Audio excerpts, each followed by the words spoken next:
para onde? Para você, Estamos! Olha aí, boa tarde! Iniciando mais uma live CEPERJ em Casa. A sua formação continuada que vai até a sua casa. Você fica atualizado por dentro dos assuntos, recebe convidados ilustres, pessoas que dominam diversos assuntos e coloca você em dia com o conhecimento. Esse é o nosso propósito, esse é o nosso objetivo. CEPERJ em Casa existe para colocar você em dia com o conhecimento. E hoje nós estamos trazendo dois convidados que, além de meus amigos queridos, são pessoas que eu respeito muito, porque têm muito conhecimento, trabalham muito bem naquilo que fazem muito bem, e hoje eles tiveram assim o enorme prazer que eu tenho de recebê-los, de terem aceito o convite do CEPERJ em Casa. Eu me chamo Osana Meireles, sou a capacitadora, sou coordenadora de capacitação da CEPERJ, e é um prazer mediar essa live aqui com vocês. Muito bem-vindos, professor Leonardo Sultani, professora Andréia Guiar. Um grande prazer recebê-los. Então, a gente vai começar, já para não perder tempo, porque a gente vai ter muito assunto para falar, e aí eu peço que vocês fiquem conosco até o final da nossa live. Aproveitem também para convidar os colegas, né? Esse vídeo ele fica gravado na página do Facebook da CEPERJ, mas você pode compartilhar para qualquer outra pessoa. Então, é muito interessante que seja compartilhado, porque o que a gente quer é isso, é alcançar mais pessoas para que o conhecimento possa fluir cada vez mais. Então, eu vou começar chamando primeiro o nosso querido professor Sultani. Ele é nosso professor lá da escola. Eu vou pedir para que ele se apresente e fale um pouco para a gente dos projetos que hoje ele desenvolve na área profissional dele. Pode falar também da vida pessoal, viu, professor Sultani? Seja muito bem-vindo. Tá joia, Osana. Muito obrigado. Boa tarde, Osana. Boa tarde, André. Boa tarde a todo mundo que está nos assistindo. Na verdade, eu sou servidor público federal há mais de 20 anos, né? Com atuação na Secretaria da Receita Federal do Brasil, depois na Comissão de Valores Imobiliários, que é uma autarquia do governo federal vinculada ao Ministério da Economia. Sou professor, com muito orgulho, há mais de 10 anos, da Fundação CEPERJ, e atualmente eu estou envolvido com os projetos relacionados à melhoria do ambiente de negócio no Brasil, né? Redução de burocracia, aumento da transparência, sempre com foco em resultados, né? Com o olhar do cidadão e com o olhar também do empresariado, né? Das pessoas que querem empreender aqui no país, que querem gerar empregos, querem produzir, né? Então, acho que esse é o grande desafio que tem sido enfrentado atualmente no âmbito do governo federal, tirar um pouco o peso do Estado das costas do cidadão, né? E para nós que somos servidores públicos e já atuamos nesse ramo há muito tempo, é importante também que a gente demonstre que o Brasil pode ser, por que não, uma potência internacionalmente, né, quando a gente compara com outras jurisdições que têm um ambiente de negócios mais atrativos, né, para a realização de negócios e para a atração de investimentos, né, porque quando nós conseguimos trazer investimentos para a nossa economia, nós conseguimos, né, gerar mais empregos, né, mais recursos para as famílias, mais recursos circulando na nossa comunidade, e aí é aquele jogo de ganha-ganha. Vai ser um prazer estar com vocês aqui hoje à tarde. A gente que agradece. Querida professora Andréia, você está muito bonita aqui na nossa live. Muito obrigada. Seja muito obrigada. Me arrumei especialmente para esse momento, para ter com os meus amigos profissionais maravilhosos, Osana, que trabalhamos juntos diretamente na escola, né? E o Sultani, que eu tenho um contato muito direto na pós-graduação. Então, a minha formação é em pedagogia, eu sou educadora de formação. Não cabe dizer assim quanto tempo, né? Nós combinamos. Não dizer assim, quanto tempo? Deixa para lá. Mas eu acho que um grande desafio, né? Que, em primeiro lugar, eu queria dar boa tarde ao Diego Silva, que é o meu querido companheiro, cúmplice, calma. Trabalha diretamente comigo na pós-graduação, e a equipe maravilhosa nossa da pós, nós dois ali, sempre juntos, essa cumplicidade, esse respeito. Então, queria agradecer de você estar aqui, Diego. E a minha formação, como eu falei para vocês, né, toda na área de educação, e há 10 meses eu estou com esse grande desafio de trabalhar numa escola de governo, mas que tudo diferente que eu já passei na minha carreira, né? Tanto da educação infantil, como universidades, como outros projetos, e trabalhar numa escola de governo sob a direção do nosso querido Leonardo Mazurano, né, Osana, que traz sempre propostas desafiadoras para que nós possamos sempre dar o melhor, que nós tenhamos eficiência, que possamos trazer produtos e resultados para a sociedade. Então, está sendo para mim uma experiência ímpar, e principalmente esse engajamento que nós temos dentro da EGPP, dentro da CEPERJ. Então, é muito bom que as pessoas conheçam que é uma escola de gestão de políticas públicas, a nossa EGPP, dentro da CEPERJ. Então, Osana, eu só queria agradecer o convite, porque para mim é uma honra estar do lado do Sultani e ao seu lado, que é minha parceira de tantos projetos todos os dias. Gente, muito obrigada. Eu que agradeço em nome da CEPERJ, em nome da escola, da participação aqui com vocês. E eu vou, antes de fazer já nossas primeiras perguntas, eu vou ler aqui quem já está nos dando boa tarde, porque é um prazer muito grande quando as pessoas entram aqui, né, Andréia, Sultani, e falam conosco, nos dão boa tarde, fazem as perguntas. E tem pessoas que são, assim, assíduos nesse acompanhamento das lives. O Paulo Chaves já está aqui, já chegou, já nos cumprimenta. A Solange Araújo, que trabalha conosco na EGPP. O Diego já está aqui, né? Diego, um prazer você estar aqui conosco. Muito obrigada. E tem outras pessoas também, mas que ainda não se colocaram aqui, não dá para saber quem é. Tá? Então, conforme vocês forem entrando, quiserem dar uma boa tarde para dizer que estão assistindo conosco, é um grande prazer para que a gente possa saber que vocês estão juntos. Bom, vamos começar, né? Que eu já estou doida para saber um monte de coisa aqui. Hoje a nossa live vai ser sobre gestão por resultados nas organizações e na educação. Então, a gente vai focar mais no professor Sultani, falando mais das organizações, e a querida Andréia falando mais da gestão por resultados na educação. E aí eu vou começar o seguinte, professor Sultani, tá? A gente sabe que a gestão por resultados, ela é um modelo, né, um modelo de administração que, como o nome já diz, o foco é realmente nos resultados. Mas a gente sabe que tem variáveis aí. Um imprevisto aconteceu. Meu cachorro já está dando ar da graça. Mas imprevistos acontecem. Toda live então, tem imprevistos. A gente sabe que esse modelo ele tem o foco na gestão por resultados, mas tem muitas variáveis que interferem nesse resultado, né? Tem alguns fundamentos que são importantíssimos de serem vistos, principalmente pela liderança, pelo gestor.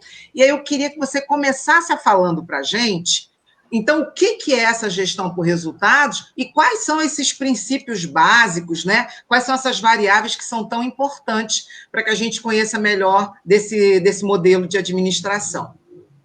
Perfeito, Osana. Na verdade, não tem muito segredo, né?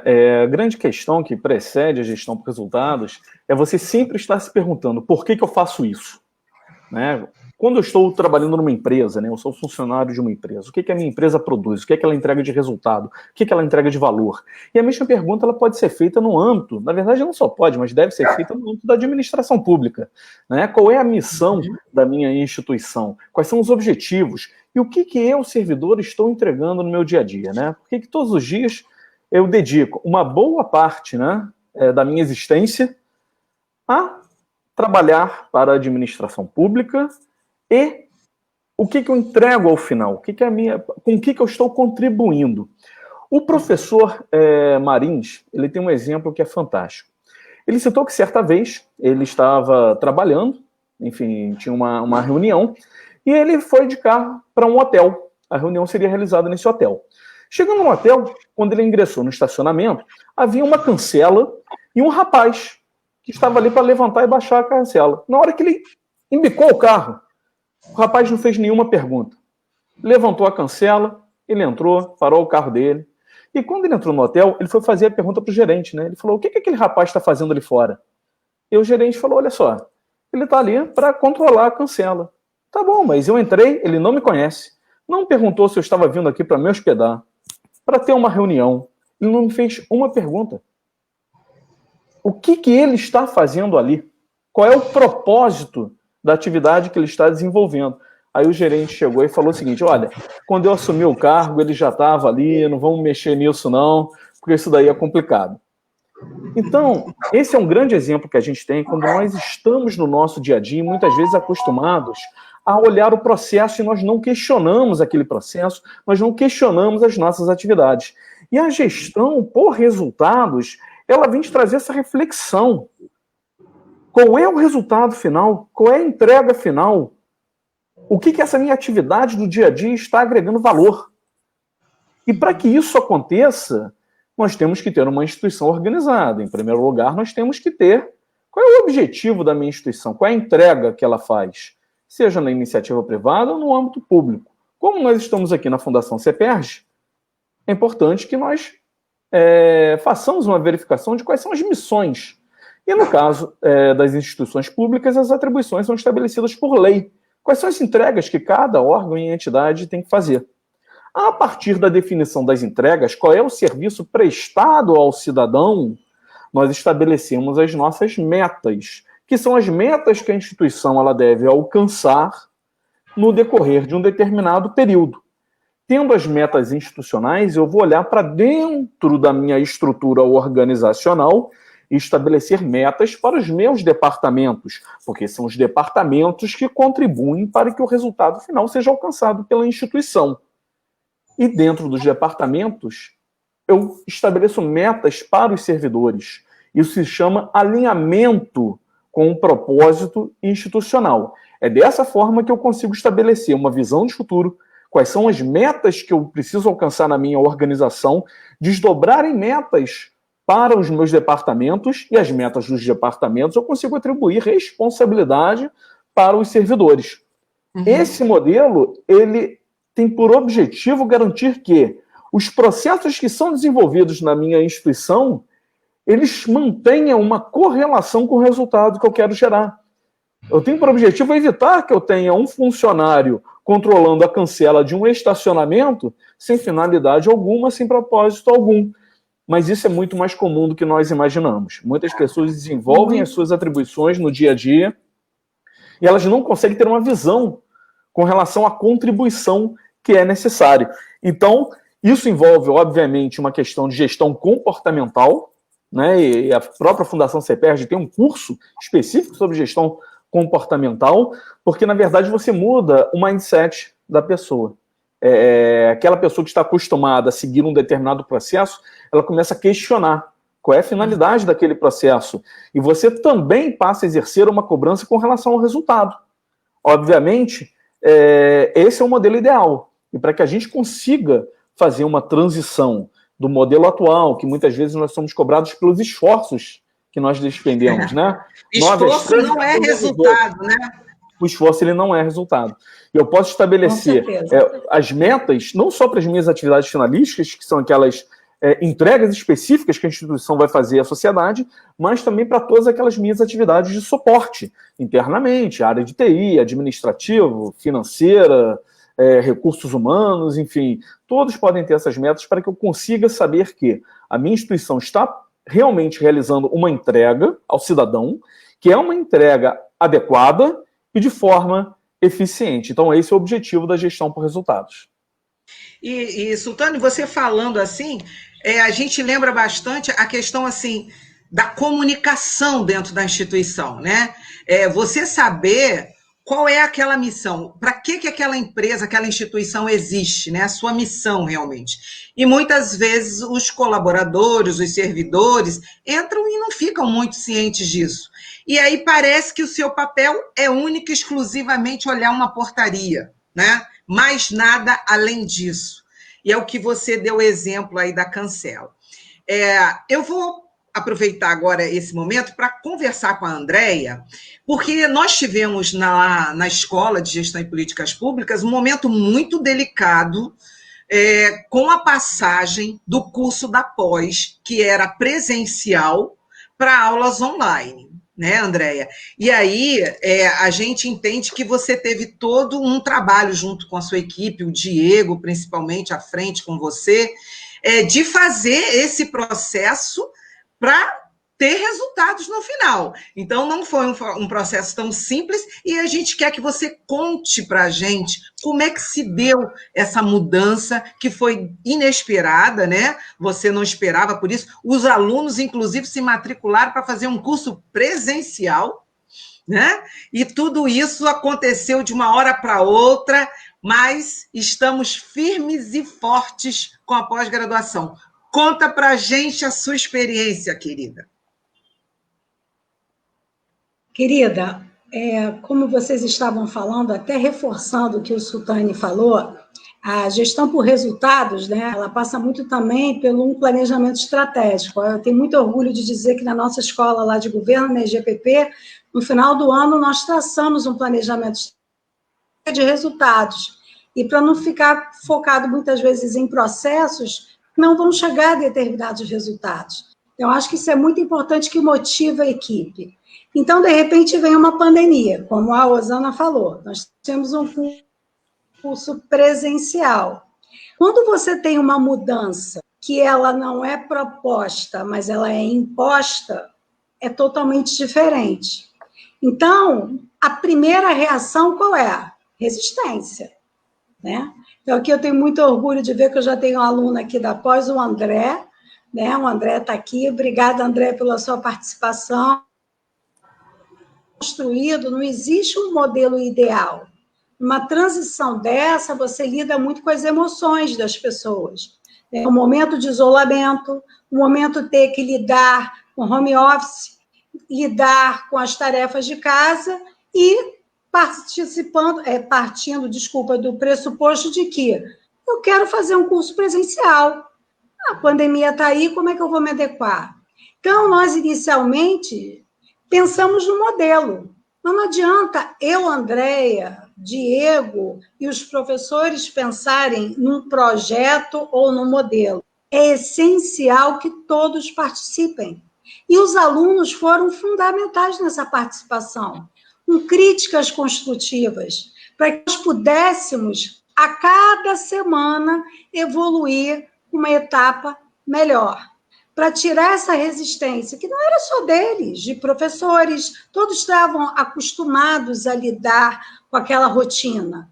Então, no primeiro momento, né, quando nós construímos aquele modelo para atender, para não parar, não vamos parar a pós-graduação, vamos continuar, vamos usar a tecnologia a nosso favor, mas de que forma? E foi muito engraçado, no início nós usamos um chat, não deu certo, corremos com o aplicativo e todo mundo ajudando, por quê? Todos estavam engajados. Não adianta vir um modelo de cima para baixo. Tem os stakeholders, né? Todos os atores envolvidos, que são os alunos, os professores, os coordenadores. Sultani está rindo porque ele participou disso. Participou e participa, porque ele já pegou o segundo momento, que nós já tínhamos mais alinhado. E nós fizemos, antes do Sultani começar, nós fizemos uma reunião de 1h30 com ele e a nova professora, que já começou, para alinhar sobre esse modelo, para que nós juntos pudéssemos ainda evoluir. E aí, falando em resultados, né? Nós tivemos a oportunidade de medir com uma avaliação. O modelo está indo bem? Então, nós tivemos 91,7 entre satisfeitos e muito satisfeitos.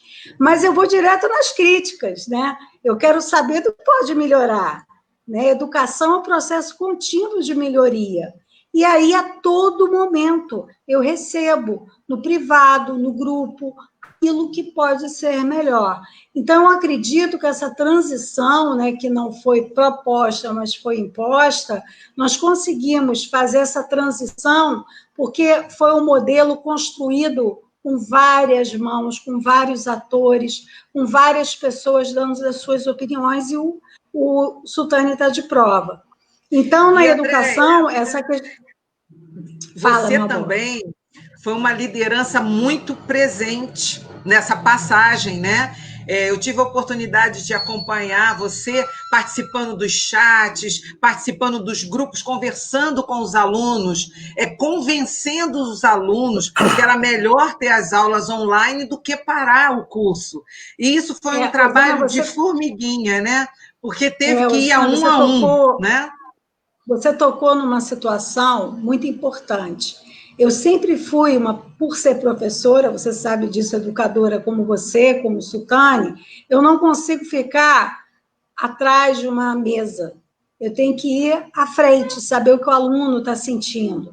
Da mesma forma que ele estava sofrendo, eu também estava.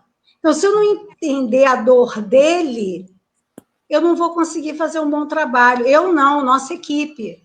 Então, todas as aulas do CEAP 42, não é, André? Não deixa mentir, não. Eu estou lá presente, dando bom dia, boa tarde, boa noite, né? No nosso caso é só boa noite. Mentira que não tem bom dia, boa tarde, não. Só boa noite. E estando lá para que as pessoas saibam que todos nós estamos fazendo parte desse processo.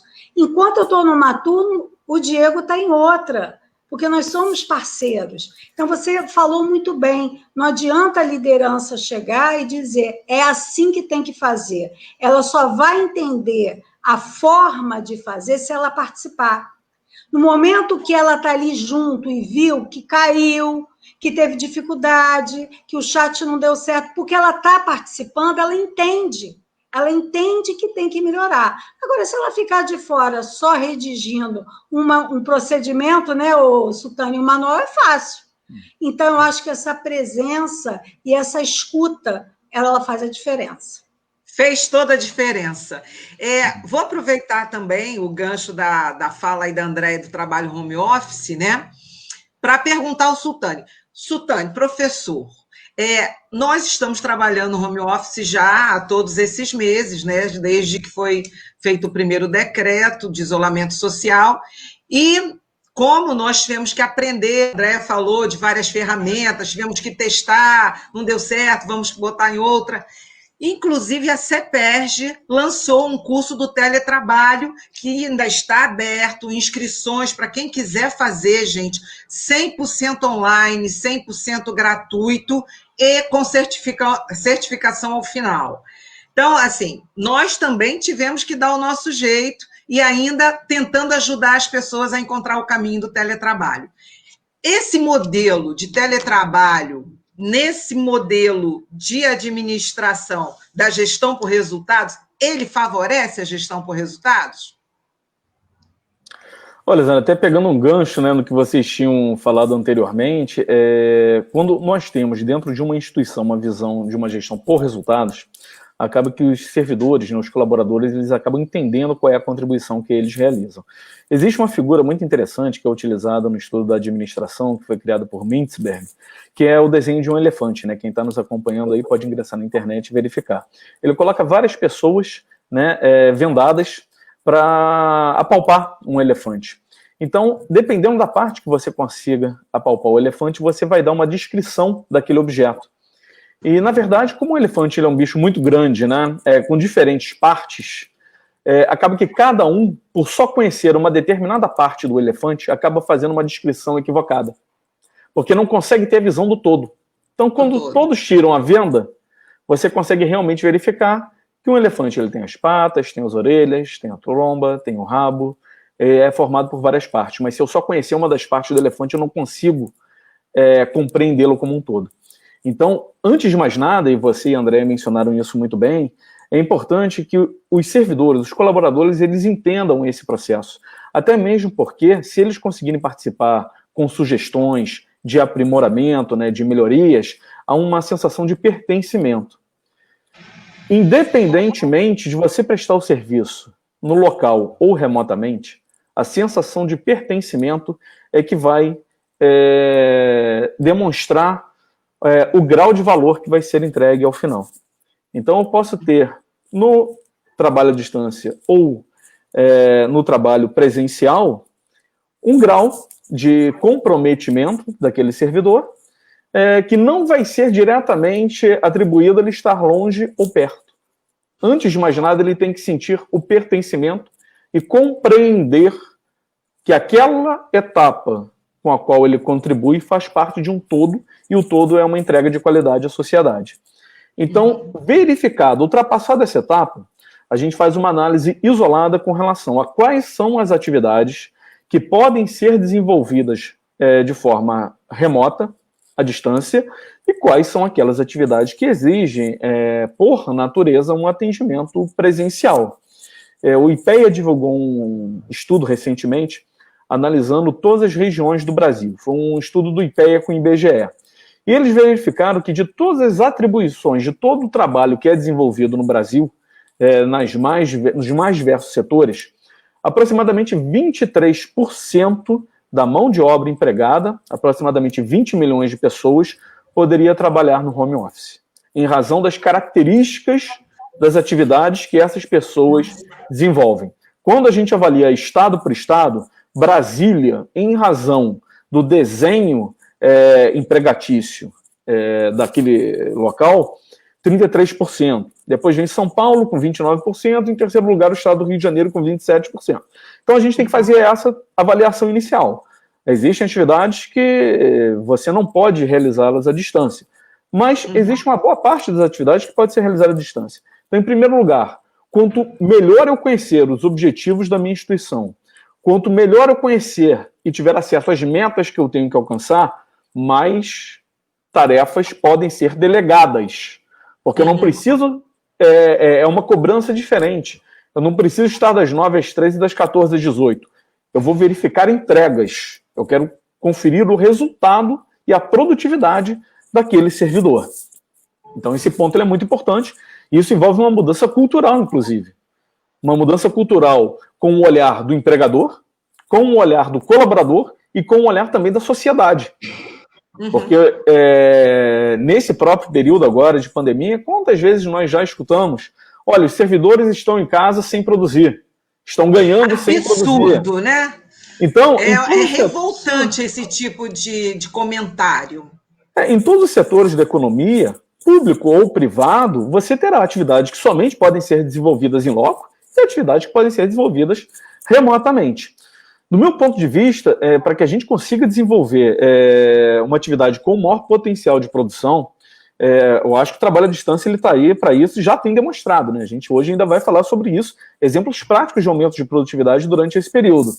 Mas eu acho que tem que haver realmente essa questão, uma avaliação cultural, comportamental, isso é muito importante, né? Não é porque você está em casa que você vai poder dedicar o seu tempo a outras atividades. Isso exige disciplina, exige disponibilidade e exige também a disponibilização de determinadas ferramentas para que você consiga exercer essas atividades. Porque, por natureza, né, o ser humano ele convive em sociedade. Então, você não pode abrir mão, inclusive dentro de uma instituição onde você depende dos colegas, depende de outros departamentos, as suas atividades elas não são desenvolvidas de uma maneira isolada. E, professor Sultani, você pode falar um pouquinho, então, para a gente quais são essas ferramentas, principalmente no serviço público, que tem nos ajudado muito no trabalho home office? Claro. Olha só, uma ferramenta, algumas ferramentas que a gente tem, por exemplo, para disponibilização de videoconferências como essa daqui. Eu confesso que eu mesmo não utilizava essas ferramentas nessa magnitude anteriormente. Então, por uma questão de comportamento histórico, as reuniões eram praticamente todas presenciais, exigiam deslocamento, investimento de tempo. Quando nós verificamos agora e que nós fomos submetidos de maneira forçada a esse regime de home office, nós verificamos que existem uma série de ferramentas que permitem essa interação direta por meio de vídeo, as pessoas, enfim, batendo um papo, como nós estamos fazendo aqui, e que podem ser utilizadas quando as coisas regressarem, né, à circulação normal das pessoas. Então, esse tipo de ferramenta ele veio para ficar. e será fundamental daqui para frente, porque você consegue uma maior produtividade e você consegue, inclusive, uma redução dos recursos que são necessários, tempo, recursos financeiros, né, para evitar deslocamentos. É uma celeridade muito maior, muito mais produtividade. Então, a questão do contato, ela certamente será resolvida, em grande medida, por essas ferramentas de comunicação que nós estamos utilizando. Tem o Teams, tem o Meet do Google, Webex, Zoom, várias delas. A outra ferramenta que é muito importante, e aí a sua pergunta está direcionada ao âmbito, né, das instituições públicas, né, órgãos e entidades. Nesse caso é muito importante, e nós lidamos com processos administrativos, né? O tempo inteiro nós lidamos com um processo que é uma figura típica dos órgãos públicos. Então, nesse caso, o governo do estado do Rio de Janeiro, há praticamente 1 ano e meio, vem implementando, e já concluiu esse processo, o Sistema Eletrônico de Informações, que é o SEI. Né? Ele permite que a gestão de processos ela ocorra de forma remota. Sim. Então, isso também facilita para que o cidadão, né, quando você adota, por exemplo, um protocolo digital, de modo a que determinados documentos eles já ingressem no SEI diretamente advindos do cidadão. Isso permite com que o cidadão tenha uma redução de custos, né, da sua parte para interagir com determinado órgão. Dentro da sua organização, você acaba não tendo mais o processo físico, que é aquele processo em papel que somente pode ser acessado dentro da repartição e também por aquelas pessoas que estão lotadas naquele departamento. A partir do momento que você adota uma ferramenta como o SEI, mesmo que você não pertença ao departamento no qual momentaneamente aquele processo está tramitando, você pode acessá-lo para consulta. Isso é muito importante. Por quê? Quando nós tínhamos o processo físico, era aquele despacho que a gente brinca, né, o despacho cachorrinho, que era o au-au. Ao fulano para providências, ao departamento tal para continuidade. A única coisa que a pessoa queria era se livrar daquele processo. Ela não tinha a visão completa da tramitação do processo dentro da instituição até a sua conclusão.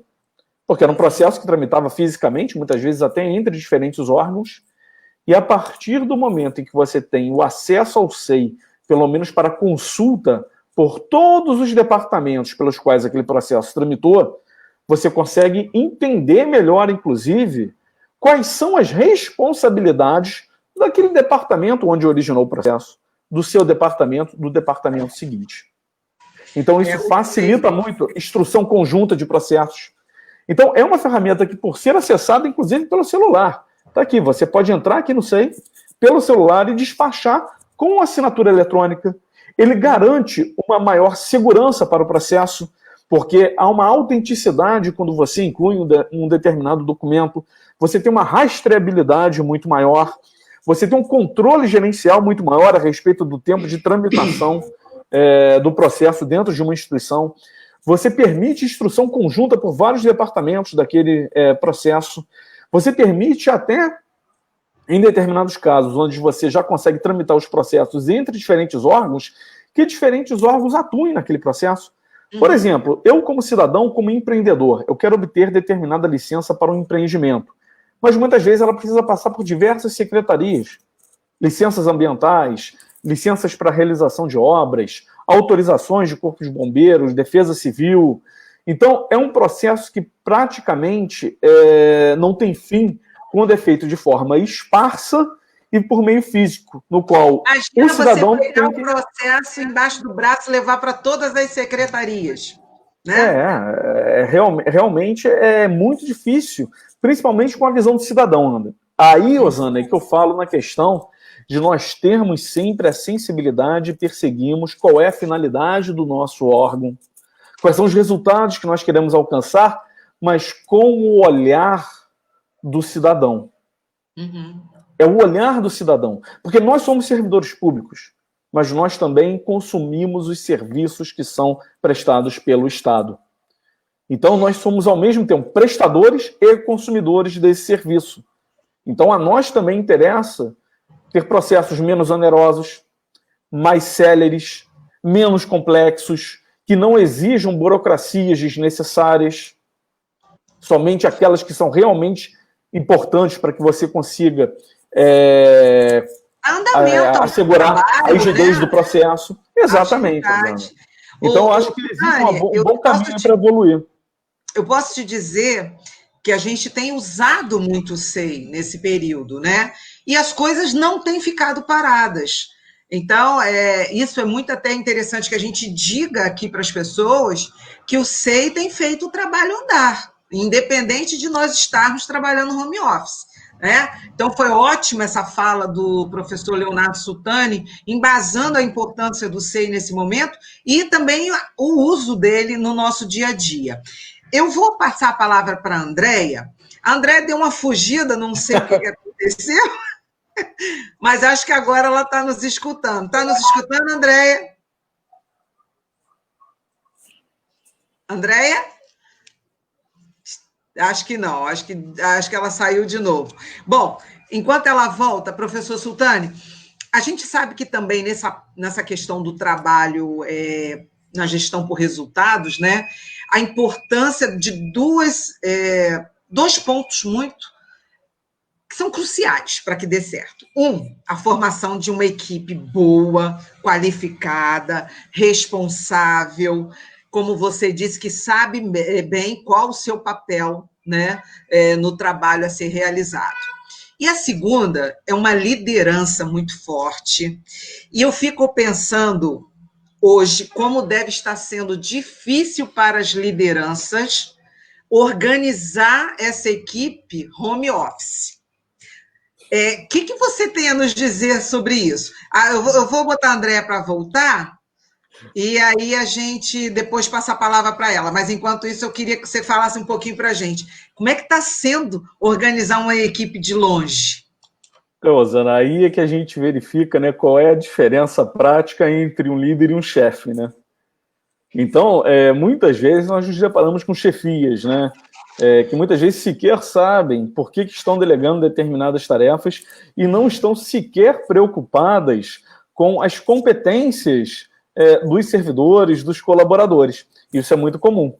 Você tem algumas instituições chefes, não são líderes. Então, eles não foram formados e não dispõem de aptidão para o comando de equipes. Então, não estão preocupados com as competências, não estão preocupados com resultados, não estão preocupados com a revisão contínua de processos. Então, esses estão tendo mais dificuldades nesse período. Já tinham essa dificuldade presencialmente, mas agora a distância piorou. Agora, quando você consegue pessoas que exercem a liderança, né, e aí quando a gente fala do exercício da liderança, é você conhecer as pessoas, principalmente, né? Primeiro, você tem que dispor de um domínio daquilo que precisa ser feito, você precisa ter um ambiente participativo, tem que ter um ambiente onde as pessoas compreendam qual é o sentido daquela tarefa que vai ser desenvolvida. O líder ele vai estará preocupado, certamente, entre as competências que são necessárias para o exercício daquelas atividades e as competências que aquele colaborador dispõe, inclusive com a elaboração de planos de capacitação para suprir determinadas deficiências. Então, o líder ele tem a equipe mais nas mãos.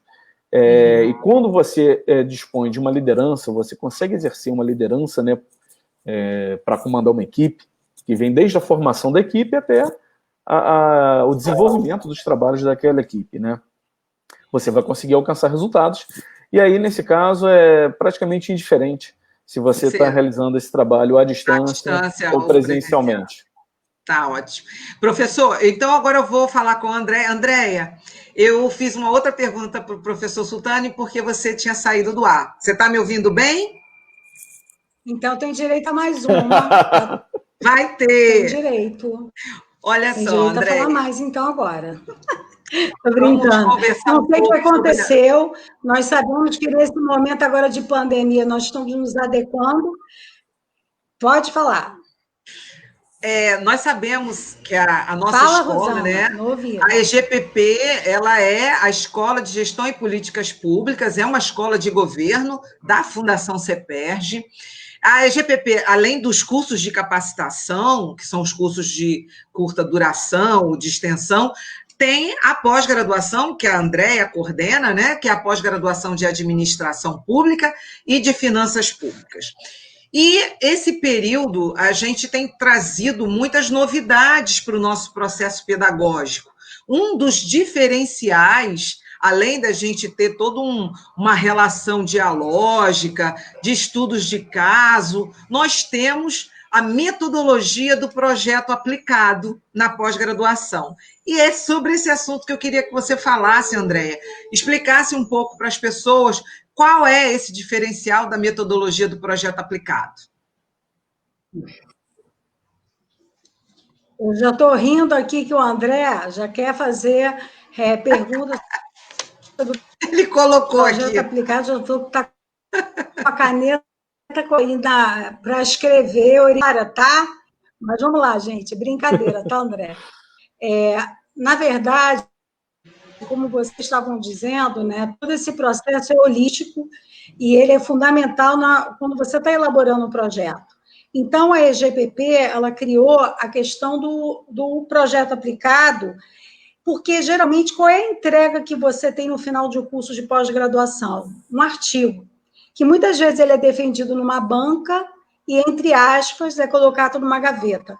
E muitas vezes não é publicado, não tem visibilidade. Então, é muito importante que essa metodologia, o que ela traz? Nós não vamos pedir que o aluno faça um artigo, mas que ele desenvolva no decorrer do curso, a partir de todos os conteúdos e as disciplinas que são disponíveis para eles. Então, eles vão ter os orientadores, né, são compostos grupos, e a partir das organizações às quais eles trabalham, eles vão definir temas. Eles vão definir temas, né, e eu vou ter um cenário A daquele tema, como é que eu posso transformar para um cenário B? E, a partir daí, utilizando toda a técnica do gerenciamento de projetos. Então, o aluno, no final, ele vai apresentar a banca composta por aqueles órgãos, né, os quais o aluno vinculou, e trazendo possíveis questões que podem ser colocadas em prática, porque um dos valores principais de uma escola de gestão, e a nossa EGPP, é de dar uma resposta à sociedade. Então, nós temos diversos temas, né, a partir das dores desses servidores, ou de outros que nós temos alunos também que não são servidores, mas que percebem essas dores e de como podem, a partir, né, da elaboração desse sumário executivo, com todas as premissas do PMBOK, trazer à banca aquela trajetória até chegar um projeto, uma solução que seja colocada em prática. Então, pode ter um grupo que chegue com um protótipo de um aplicativo, mas tem grupos que vão fazer proposições, né, como nós temos até de uma política pública. Olha que interessante, né? Uma redação de uma política pública, mas em cima de quê? De temas que vão retratar aquilo que a sociedade precisa e aquilo que ela demanda. Então, esse é o grande diferencial. Nós estamos numa escola de governo e nós temos que entregar à sociedade. Perfeito. E os temas, Rosana, não sei se você tem interesse, né, em saber, né? Conta para a gente alguns temas. São os temas mais variados, né? Nós temos gestão documental, né, Sultane? A parte arquivística, ligada ao SEI. Nós temos RH, né, a parte de RH setorial, olha que legal, comunicação entre os RHs, área de educação, muito falada, porque como melhorar a questão da evasão. Olha outro tema também, o ingresso do jovem no mercado de trabalho, excelente. Como você pode ter políticas públicas, excelente inserção, a evasão do ensino médio, olha esse olhar, por que a evasão do ensino médio em cima de indicadores, né? Então, nós vamos, a partir desse projeto, com os nossos orientadores, que nós temos orientadores, nós temos um grupo colegiado, que nós trabalhamos em cima desses projetos, e de que forma nós podemos viabilizá-los. Muitas vezes com financiamento, com uma chamada pública, quais são, né, os meios que nós podemos apresentar, e pode vir um órgão interessado e falar assim, como fazer? Está aqui. Eu tenho todos, olha, eu tenho o escopo, eu tenho o tempo, tenho os indicadores, esse caminho, esse caminho. Então, isso, gente, requer um trabalho permanente. Os orientadores estão até aproveitando, né, Sultane, mais a pandemia, para ter esse contato. E é legal quando eu estou nas aulas, os alunos falam assim, olha, pede ao professor aí mais prazo, porque a gente tem que dar conta do projeto aplicado. Atenção para a inovação, nosso diretor Leonardo Mazurana é um grande entusiasta, vai levar logo isso aos órgãos para dar essa visibilidade, né? E só para aproveitar aqui, agradecer também a assessoria de comunicação, que está sempre nos ajudando a divulgar. Beijo para a Thaís. Já me cobraram aqui de falar da turma do CEAP 43, mas eu vou deixar para a última pergunta, tá bom? Tá Beijo ótimo. no coração da Thaís, uma grande amiga, uma grande colaboradora. E sem equipe nós não fazemos nada. Aí eu estou esperando a última pergunta para falar do lançamento do curso. Tá ótimo, Andréia, obrigada. Professor Sultane, a gente está se aproximando aí do final da nossa live, então eu tenho mais duas perguntas, uma para você e outra para a Andréia, tá? Perfeito. Com relação a essa questão do trabalho home office, como é que você acha que fica a produtividade dos servidores? Nós já falamos aqui que muitas pessoas citam que o servidor está em casa sem fazer nada, né? Mas eu gostaria de colocar aqui um grande orgulho que eu tenho, e acredito que a Andréia, estou falando em nome dela, do nosso diretor, de toda a equipe da EGPP, que é uma equipe maravilhosa. Nós tivemos resultados maravilhosos nesse período de pandemia. Para vocês terem uma ideia, nós tínhamos uma meta de 1.312 alunos capacitados no primeiro semestre. E em cursos presenciais, pessoal, olha só, com toda essa avalanche, essa situação crítica, a EGPP se reinventou e hoje nós já estamos com 2.284 alunos capacitados. Ou seja, nós estamos 87% acima da meta prevista. Então, o que a gente quer deixar aqui para todos que estão nos ouvindo é que é possível. Claro que tem uma liderança por trás, que está buscando caminhos, que está junto com a gente, nos incentivando, nos fazendo fazer um trabalho de qualidade e trazendo outras oportunidades para a gente. Mas o que a gente quer deixar é o seguinte: está sendo produtivo esse momento. Acredito que, de alguma forma, os outros órgãos, os servidores estão se reinventando e buscando fazer o seu trabalho, a sua missão, né, para que eles existem. O que foi feito desse trabalho até agora? Então, o que a gente quer deixar claro é o seguinte: é possível ter produtividade, sim, e a gente está correndo atrás dessa produtividade. E eu peço o nosso querido professor Sultane para falar um pouco dessa produtividade, pensando nessa gestão por resultados.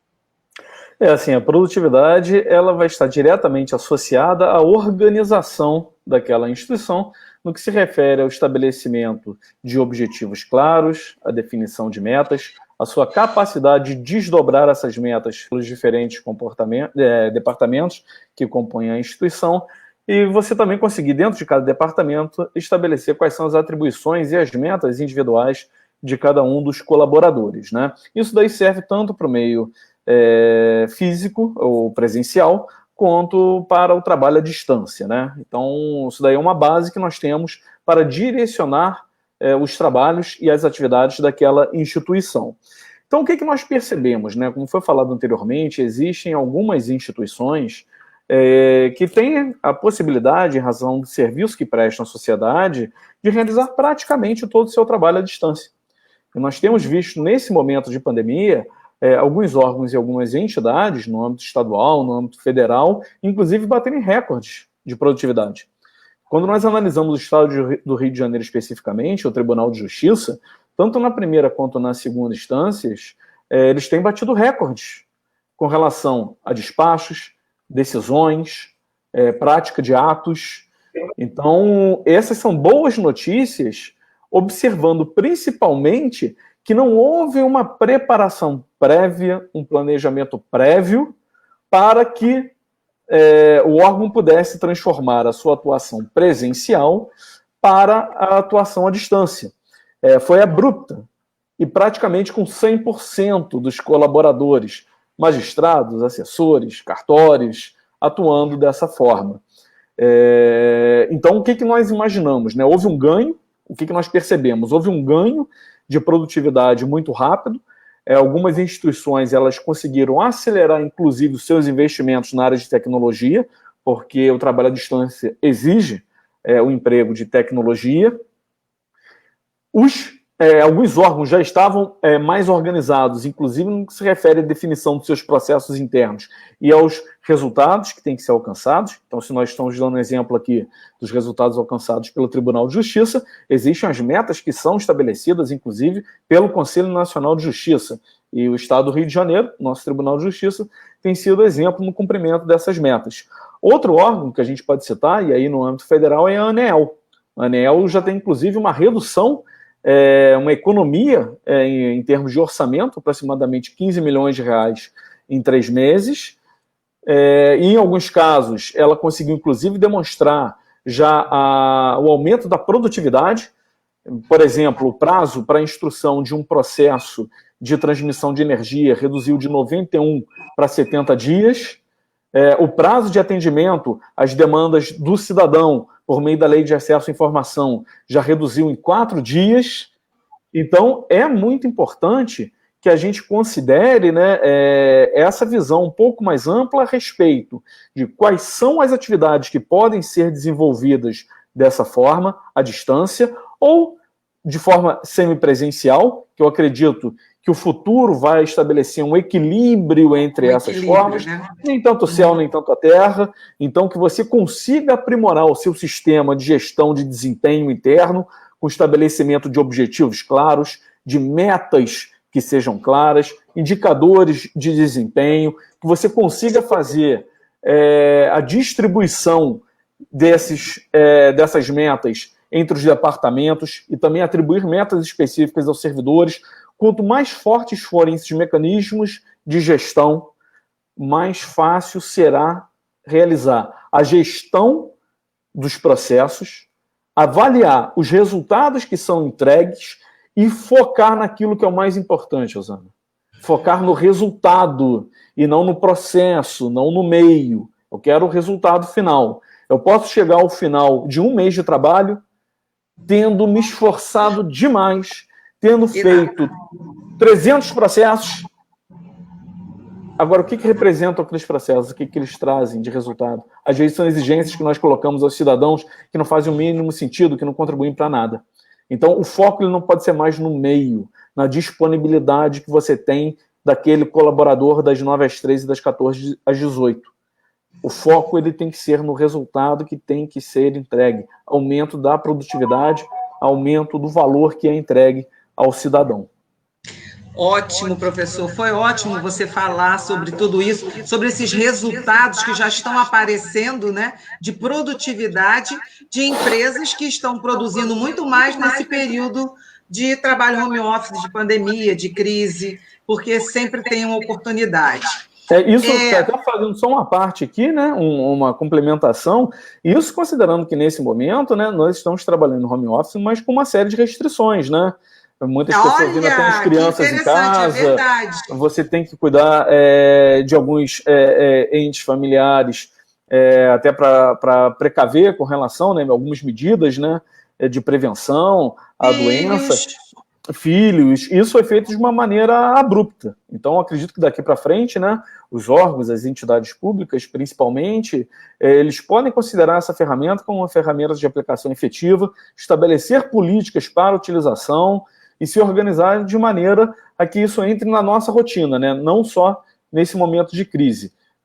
Nós entramos ou ingressamos de uma maneira mais efetiva no teletrabalho em razão de uma questão conjuntural, que foi uma crise que apareceu, só que eu acredito que agora o nosso grande desafio será transformar essa ferramenta para incorporá-la à nossa estrutura. Nosso dia a dia.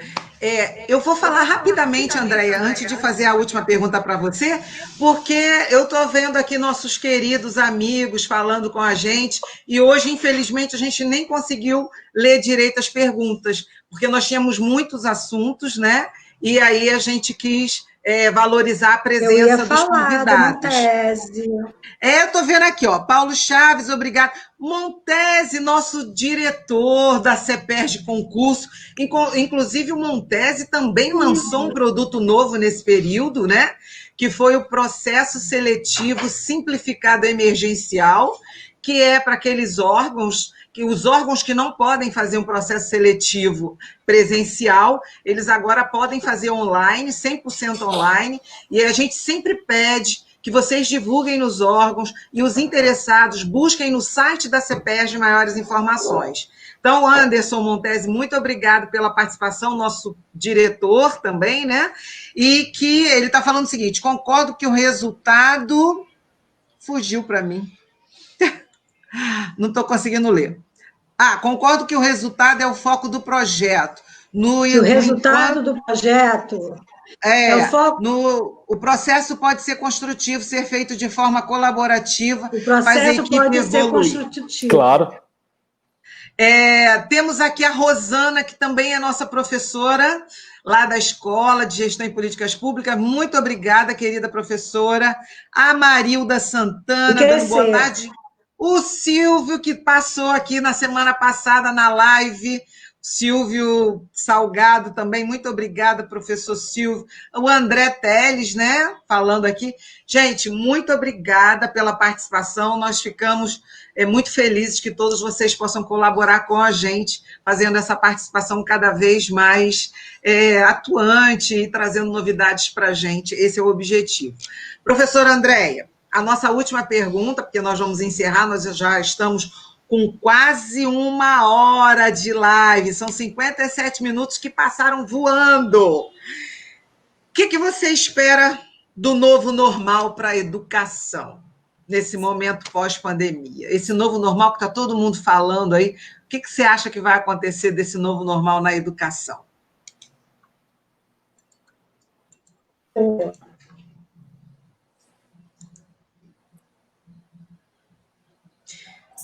Acho que a André congelou.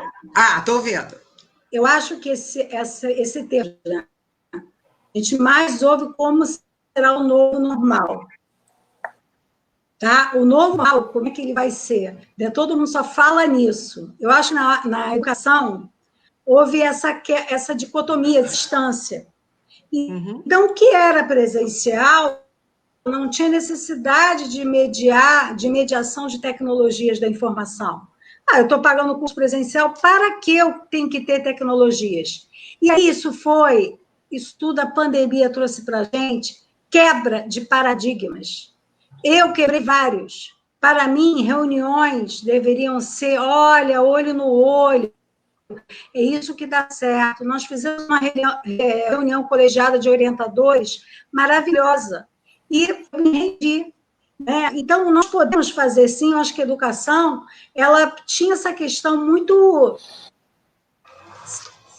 separada, de um lado do que é presencial, do que é AD. Então, a gente tem aí a questão de metodologia do ensino híbrido, até o professor Silvio falou aqui, de atividades síncronas, assíncronas. E o que a gente vê, o que o nosso aluno da pós gosta, é de ver o professor ali numa videoconferência. Nós virtual na CEPERJ, a nossa plataforma onde nós colocamos nossos materiais, utilizamos outras TICs, né, tecnologias de informação e comunicação, e estamos lançando a 40ª turma de especialização em administração pública. Então, nós lançamos e ficamos com a questão de como iniciar em frente a essa pandemia. Então, as inscrições, as vagas são limitadas, já teremos como nós, quando será esse início, de que forma, porque nós precisamos também de diretrizes crises, né? Precisamos de ver legislação, tudo pertinente. Professora Andréia, o seu som está sendo totalmente... Nós temos que ser abertos. A pandemia nos trouxe fazer coisas que nós devemos. Tá ótimo. Está cortado? Eu não sei se vocês estão tendo problema com o som. Melhorou agora? Está saindo cortado o seu som. Está saindo cortado. Eu então, quero lhe assim, agradecer demais a participação, pedir que você dê sua palavra final, e o professor Sultani também, já agradecendo a participação de vocês, que foi maravilhosa.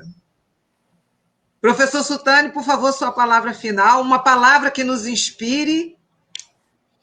Eu acho que a palavra, né? Eu só queria agradecer. Opa, acabou caindo aqui, André. André. Na verdade, eu acho que a grande questão, né, o desafio daqui para frente vai ser o equilíbrio, né? Eu acredito que nós fomos colocados nessa situação de uma forma muito abrupta. Temos, obviamente, os pontos negativos que foram provocados por essa crise, mas também nós tivemos grandes descobertas. Inclusive, nós tivemos que nos adequar a uma situação extremamente complexa em um tempo muito curto. Então, acredito que daqui para frente nós teríamos que buscar o equilíbrio, realmente, entre a produtividade e os processos que são internos. Nós temos que buscar o equilíbrio entre o trabalho presencial e o trabalho à distância, naquilo que for possível, porque nós não podemos desconsiderar também a importância das interações entre as pessoas, né? Muitos problemas nas instituições, a gente acaba brincando que são resolvidos durante o cafezinho, né? E principalmente porque você consegue construir relacionamentos. Então, é claro que esse momento nos colocou em uma situação para exercício de atividades à distância, em alguns casos com grande êxito, nós conseguimos alguns resultados muito importantes, mas isso não significa que daqui para frente nós somente trabalharemos dessa forma, mesmo naquelas instituições onde isso é possível. É muito importante que a gente consiga encontrar um meio termo, né, um equilíbrio, que seria basicamente uma atividade semipresencial, porque as relações dentro das instituições, elas são construídas entre as pessoas, e você precisa interagir de várias formas com essas pessoas, não somente para tratar de assuntos pontuais ou assuntos de trabalho. Então, é um almoço, é uma confraternização, é um cafezinho, porque é aí que nós agregamos valor e criamos a confiança necessária, o relacionamento necessário para que as atividades que são desenvolvidas de forma isolada possam ser feitas também com base em uma equipe estabelecida, tá bom? Agradeço mais uma vez pelo convite, pela participação, estou sempre à disposição, um abraço a todos. Obrigada, professor. Então, a sua palavra é equilíbrio. Equilíbrio. Tá ótimo. Querida Andréia, você está nos ouvindo? Consegue falar para a gente a sua mensagem final? Aqui, para mim, ela está aparecendo congelada. Para vocês também? Também, para mim também. Deixa eu ver se ela consegue voltar. Andréia, está nos ouvindo?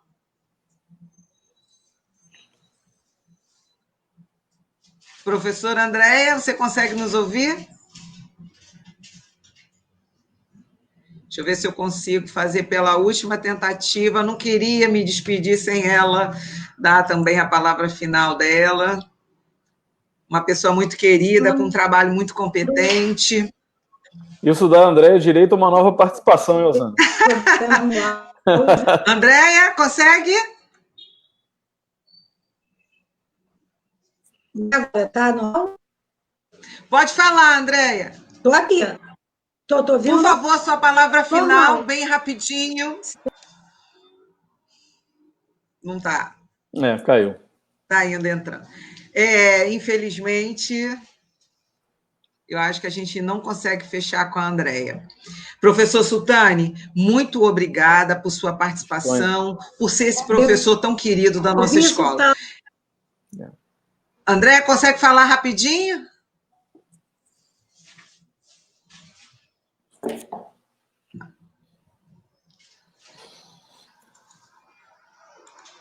Eu acho que não.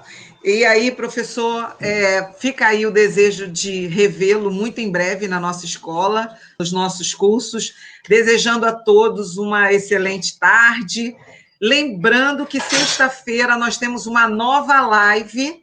Nós vamos trazer o professor Newton falando sobre LGPD, a Lei Geral de Proteção de Dados. Então, é um assunto novo, é de grande interesse de vocês. Não percam. Muito obrigado, fiquem com Deus, até sexta-feira. Um abraço. Tchau. Tchau, tchau.